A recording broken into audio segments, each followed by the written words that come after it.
میرے نبی پاک صلی اللہ تعالی علیہ وسلم نے فرمایا شعبان میرا مہینہ ہے، رمضان میرے رب کا مہینہ ہے۔ اتنی برکتوں والا مہینہ، اتنی شانوں والا مہینہ ماہ رمضان، آپ نے کچھ باتوں کا بڑا ہی خیال رکھنا ہے۔ ایک تو آپ نے کوشش کرنی ہے نمازیں ذوق کے ساتھ پڑھی جائیں، یعنی ایک ہے کہ اوہو ٹانگیں نہیں اٹھ رہی اب تراویح کا ٹائم، نہ اس میں کجی ہے، اس میں تھوڑا سا نا ذوق کی کمزوری ہے۔ اٹھنا ہے تو شوق سے اٹھنا ہے، بھاگ کے اٹھنا ہے۔ ذوق کی کمزوری ہے، اٹھنا ہے تو شوق سے اٹھنا ہے، بھاگ کے اٹھنا ہے۔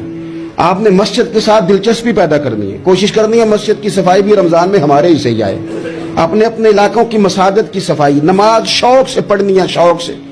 آپ نے رمضان المبارک میں کوشش کرنی ہے کہ آپ یہ کہیں کہ زیادہ سے زیادہ میں نہ دوسروں کو نواز سکوں، میں نہ چپکے سے پہنچوں کسی غریب تک، خود سے جاؤں اور رمضان سے پہلے جاؤں۔